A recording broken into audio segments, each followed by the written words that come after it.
ఈ వీడియోలో 15వ నామం నుంచి అర్థాలను తెలుసుకుందాం. పవిత్రాణం పవిత్రం యో మంగళానాంచ మంగళం దేవతం దేవతానాంచ భూతానాం యో వ్యయఃపితః. ఈ శ్లోకం యొక్క అర్థం ఏంటంటే, పవిత్రులకు పవిత్రుడు, సకల శుభాలకు శుభుడు, దేవతలకు దేవుడు, శాశ్వతుడు అయిన శ్రీ మహావిష్ణువు దేవుడు దేవదేవుడే.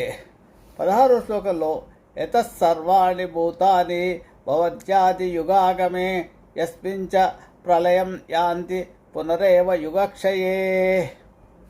అనగా కల్పాది కృతయుగం ప్రారంభంలోనే సకల భూతాలు ఏ దేవుని నుండి జన్మిస్తున్నాయో పుడుతున్నాయో, ప్రళయం రాక యుగాలు నశించినప్పుడు ఏ దేవుడిలో చేరిపోతున్నాయో లీలమవుతున్నాయో అటువంటి విష్ణువే దైవం సుమా.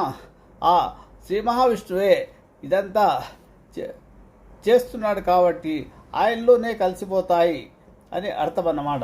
ఇక్కడ 17వ శ్లోకములో తస్య లోక ప్రధానస్య జగన్నాథస్య భూపతే విష్ణోర్నామ సహస్రం మే శృణు పాప భయాపహం.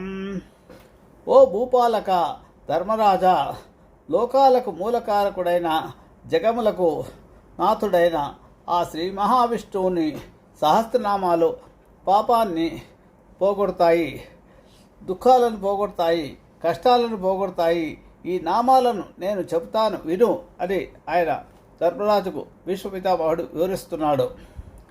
యాని నామాని గౌడాని విఖ్యాతాని మహాత్మనః ఋషిభిః పరిగీతాని తాని వక్ష్యామి భూతయే.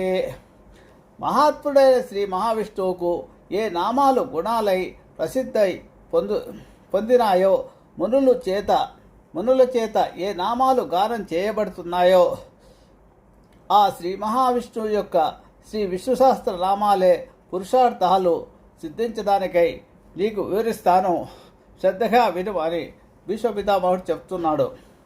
ఋషిర్నామ్నాం సహస్రస్య వేదవ్యాసో మహాముని ఛందో సుష్టు తథా దేవో భగవాన్ దేవకీ సుతః.